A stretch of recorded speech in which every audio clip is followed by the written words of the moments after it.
Se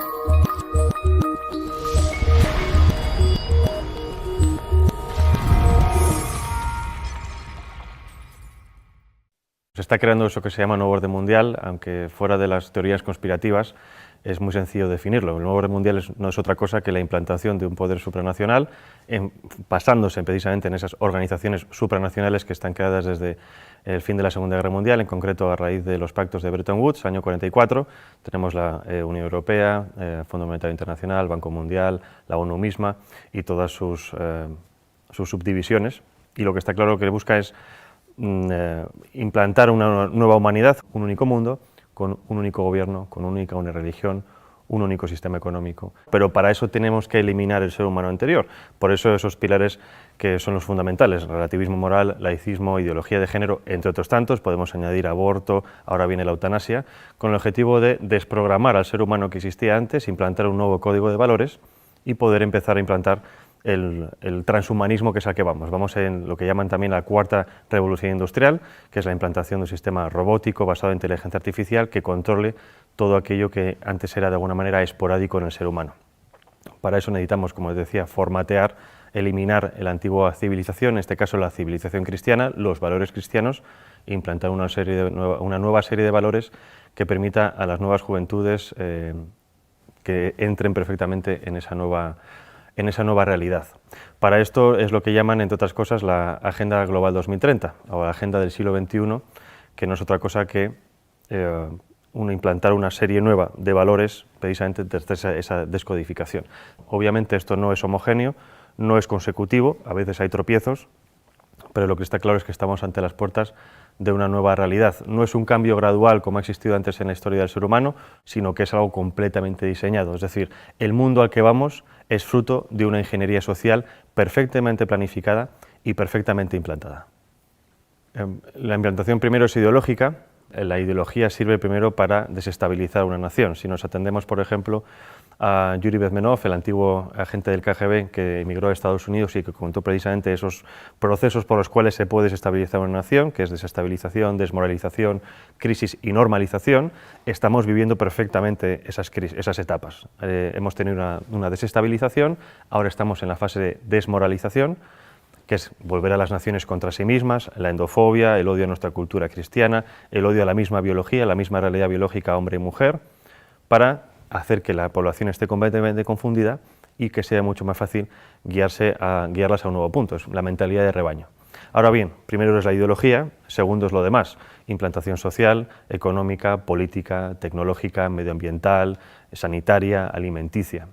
Todo esto está perfectamente diseñado. En la página del Foro Económico Mundial tienen perfectamente diseñado cuál va a ser el nuevo mundo. No dejan nada fuera. Lo sorprendente y lo llamativo es que está todo perfectamente entrelazado y todo perfectamente conectado, porque si tocamos todos los puntos, la salud, la educación, la ciencia, todo eso les va a permitir guiar, digamos, todo de forma paralela, todo hacia un mismo punto.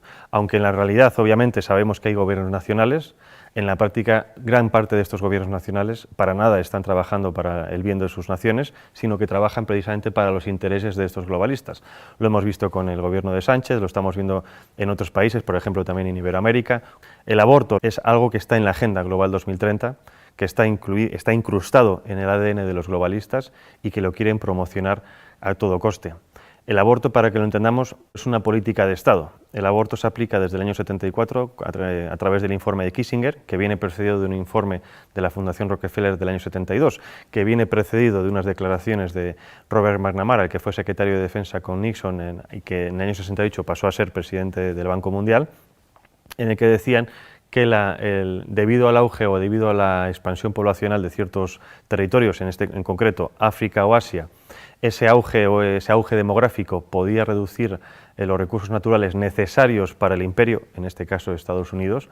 Había que promocionar el aborto como una política de Estado para despoblar esos territorios con el objetivo de que de la presión demográfica no consumir estos recursos en muy corto tiempo. ¿Qué pasa? Obviamente, si entendemos esto como una política de Estado, obviamente no se puede vender al resto de la población diciendo ustedes van a dejar de tener hijos porque a nosotros nos interesan los recursos que ustedes tienen. Lo que se hace es un marketing político y esto es como nos están vendiendo todo. El aborto es un interés de Estado, es un interés geoestratégico. todas las demás propuestas que tenemos hoy en día, ideología de género, ecología o esta nueva religión medioambiental, todo eso es lo mismo. Son políticas de Estado que nos lo venden para el gran público con un marketing político para que la gente lo acepte.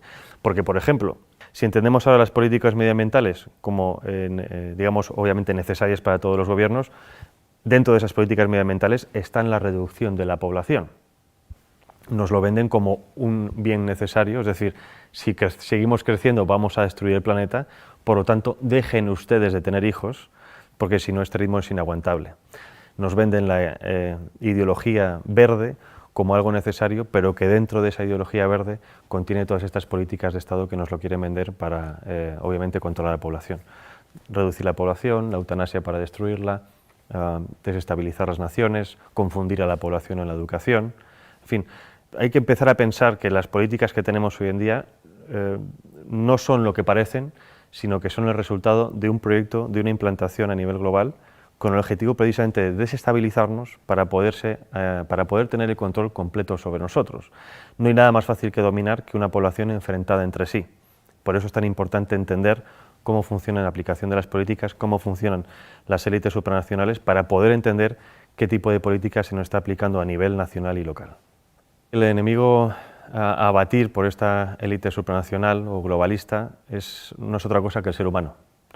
Es decir, hay un desprecio absoluto por parte de las élites por el ser humano corriente, no solo en las élites supranacionales, también las tenemos en las élites nacionales. Y obviamente para destruir a esa parte de la población, no en el sentido físico, sino en el sentido psicológico, hay que atacar obviamente sus creencias, sus bases morales, y en este caso primero es destruir las naciones y obviamente la religión.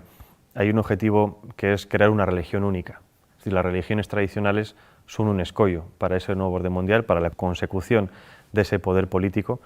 Si eliminamos la religión, estamos eliminando obviamente una vía de escape muy humana que de alguna manera evita que llegues al control mental de las personas. Podremos controlarlas físicamente, pero la religión permite que esas personas se puedan evadir a otro plano y obviamente también contienen unos códigos ético-morales muy firmes que están completamente enfrentados ante los códigos morales que nos quieren implantar.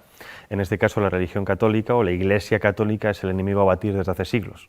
Ya no solo hablo de la masonería, sino de muchísimas personas. Es decir, es necesario hacer caer esa civilización cristiana para poder implantar una nueva civilización.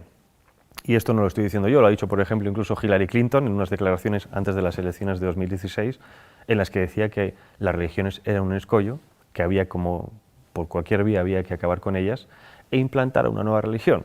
Ya seamos si podemos pensar en una religión de Estado, en unas nuevas religiones New Age, en fin, todo este tipo de prácticas pseudo-religiosas que nos están implantando con el objetivo de que realmente no estemos pensando en lo importante. El objetivo en general cuando hablo de la humanidad es el control absoluto de la población, pero no solo hablo de control digamos policial, sino control de lo que se consume, de lo que se piensa, de lo que se educa, de lo que se ve.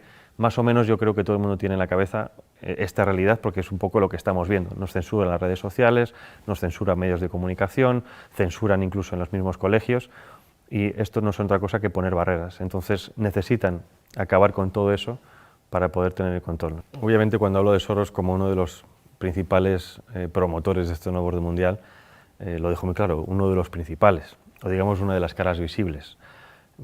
Yo creo que si conocemos a Soros tanto, es porque a Soros se le permite mostrarse. Con esto que quiero decir, con esto digo que los verdaderamente poderosos están en la sombra.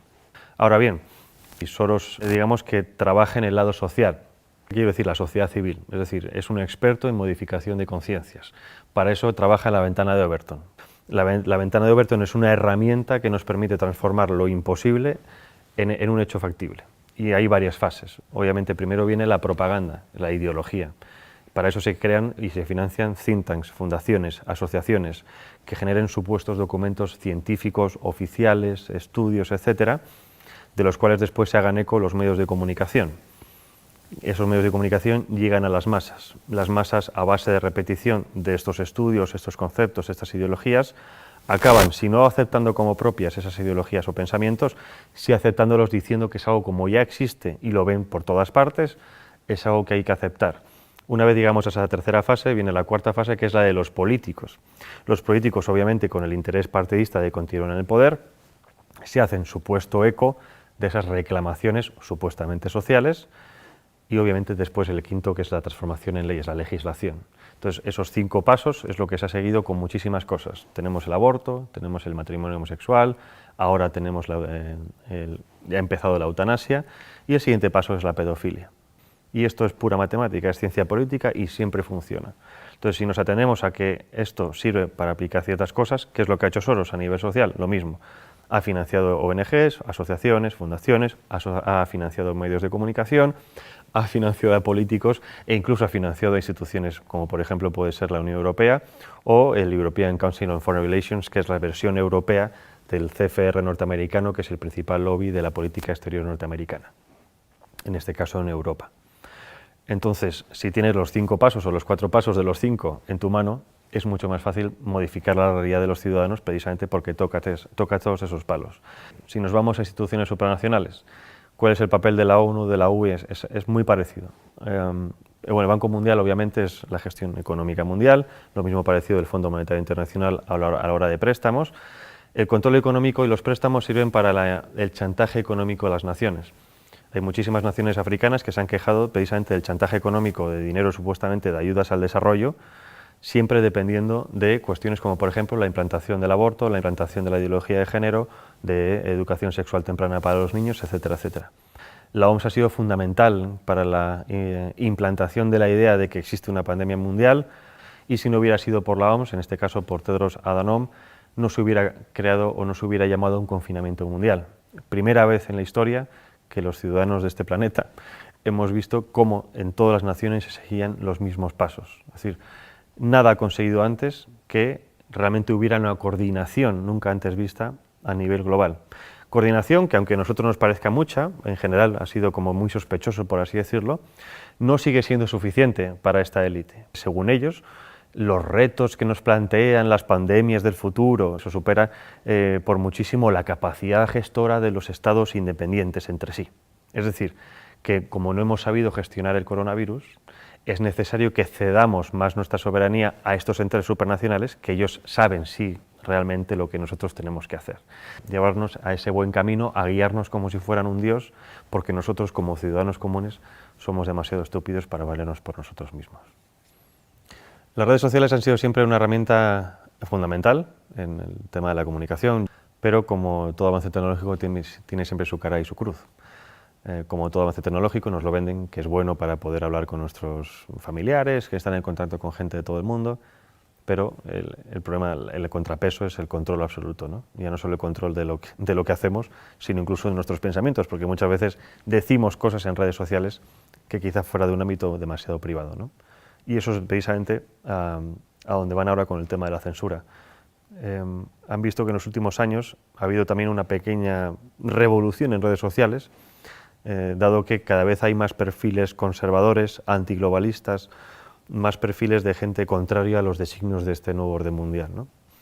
Y si estuviéramos realmente en un mundo libre, democrático, y esto lo digo para que la gente se dé cuenta de que no vivimos en un mundo libre, democrático, la libre circulación de ideas y de debates debería ser una de las principales características de todo sistema. Y estamos justo en lo contrario. Y no justo en lo contrario porque de facto no se puede hablar, porque antes sí se podía hablar de muchas cosas. El problema es que los que son realmente poderosos, los que controlan las cosas, se han dado cuenta de que si dejamos que libremente ciertas ideas circulen, no las suyas, en cuanto a debate, esas ideas ganan o se han demostrado que tienen más peso que otras. Es decir, por ejemplo, con el tema del aborto, ya no hay argumentos científicos médicos, ahora son argumentos puramente sentimentales, ¿no? El derecho de la mujer a elegir sobre su propio cuerpo, porque por eso saben que los argumentos médicos no pueden vencerlos. En cuanto a argumentos, por ejemplo, de información de los medios de comunicación, de cómo funcionan los medios de comunicación, de cómo funcionan los gobiernos, exactamente lo mismo.